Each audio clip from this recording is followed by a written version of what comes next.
Hey. And we're joined by Thomas Wilson, who is the creative director for Crash Team Racing Nitro-Fueled and the co-studio head at Beanox. How you doing, Thomas? Awesome. Super excited to be here. We are so pumped to have you because we're going to be taking a closer look at adventure mode in CTR.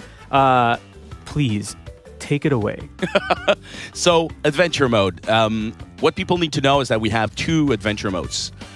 So we have the classic version, which is just like the way people like to play it back in the days. So no customization option, same carts, same character for the entire mode, but we have Nitro-Fueled, in which you can actually change characters the way you like. All the characters you've unlocked, all the customization items you've unlocked, you can switch at any time you want. And then we also have difficulty settings available now for those who thought the original one was a little too hard. Oh boy. So that way you can really play however you want to. If you want to go back and do it the old way, go for it. But if you want to do this Nitro-Fueled. Exactly. So we thought it was important to have it both ways. Here we're at the character selection menu. As you can see, we have the 8 original characters, and this is what you're going to be starting with. We also have the bosses, which are locked behind the adventure mode. So you need to beat them to unlock them. Got to earn those bad boys. Of course. And then we also have the CNK characters available, which will be available in a pit stop. Here we have additional skins you can wear with your character the way you like them. Same thing for carts. We have some carts locked behind the adventure mode as well. And then you also have additional carts you can unlock through the pit stop. Decals you can add to your vehicles as well. Man, so you can really customize this.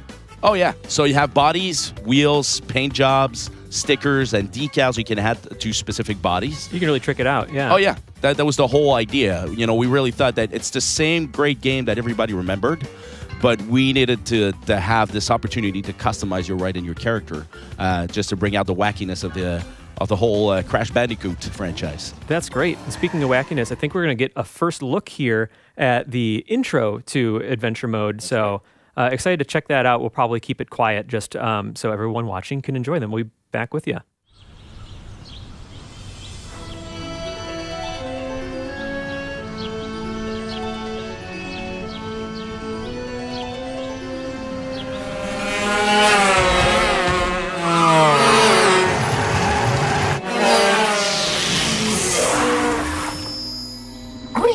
Creatures of this planet, I come to compete. So you pesky earth slugs like to race, eh? Well, I, nitrous oxide, am the fastest racer in the galaxy.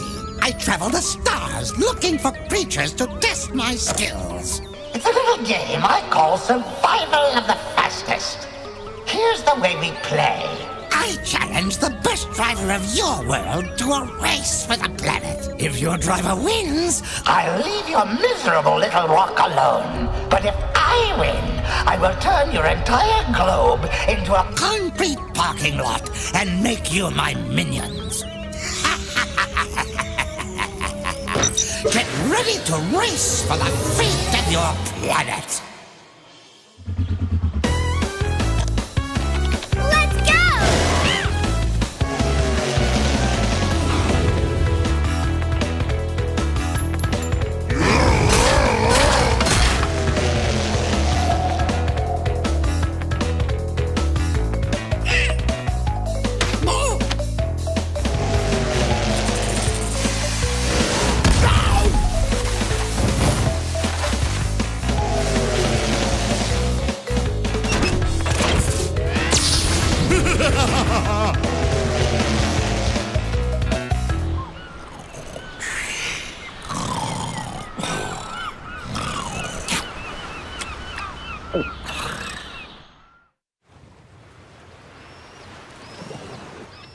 All right, so adorable. Very charming. Well done with the intro there. And then we're going to jump into adventure mode, which is, you know, the original came out in 1999. Yes.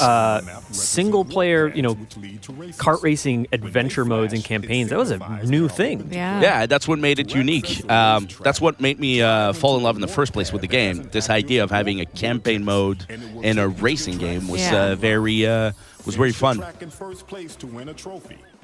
So we're going to be, as far as the progression through adventure mode, what we're getting some of like the overall objectives here, but Yes. it's about getting, trophies and winning races, and there's some side objectives too. Is that right? Yes, so it basically you have 5 hubs that you need to explore. So we're looking at Insanity Beach right here, and you can drive around and find these pods that offer challenges. So races, you can race and win trophies. You can collect relics by smashing crates, and in some of the races, collect CTR letters and win tokens. And basically, as you collect all those, you eventually get to fight the boss and beat him.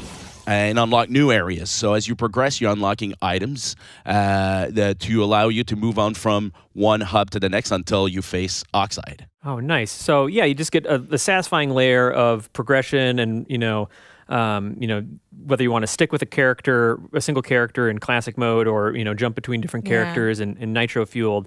And then for this footage, I know that you guys came prepared with some pre-recorded footage here, so we'll be able to kind of focus on talking through the different race types, and maybe we'll get a peek at a boss race. That'd be great. Maybe we will. Yeah. So sticking with Crash here to keep it classic. Yes. But as you can see, you have the other characters wearing or actually driving different carts that are available in the content that you have unlocked. So if you wanted, with the Nitro-Fueled edition, you could switch and drive with wheels or carts that you've unlocked if you wanted. Ooh, that was close. Yeah. I would have just gone right off the edge. Kerplunk.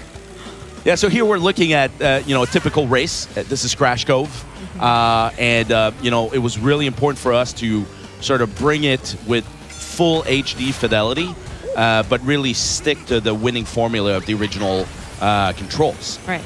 So as you can see, you can drift around corners. You can power slide and bring and boost for up to 3 times as you're racing. So as you can see at the bottom right, we actually played with the HUD elements, because we have the original HUDs for those who prefer the classic version, but this is a Nitro-Fueled HUD that provides a little more instruction on how to use the drifting mechanic the right way. Some additional feedback. Yes. Oh, yeah.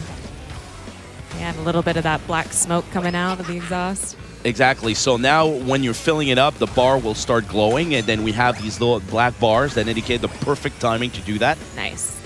So when you hit it right, you get the most out of the boost you're triggering. And so this is where we try to provide as much feedback as possible so people can understand and master this technique, because that was quite unique to Crash Team Racing back in the days.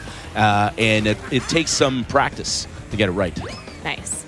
Yeah, there's a surprising amount of complexity to it, but being able to have that sort of sense of satisfaction of getting better and better at pulling off the boost is really great. Yep. Also, I mean, Crash Team Racing was no slouch when it originally launched in 1999, but just the amount of detail and how lush each setting is incredible. And even just then, when you pass the finish line, the monkeys that are just jumping and congratulating they you. respond to it. Yeah.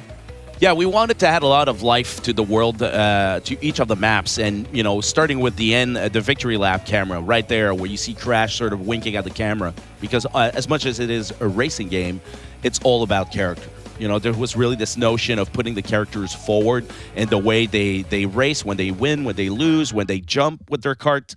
Now we can have them coming out of the cart, raising a foot or a leg or doing something funny as you're jumping. So there's a lot of attention that's been brought to the animations, specifically here when you celebrate and you have a victory.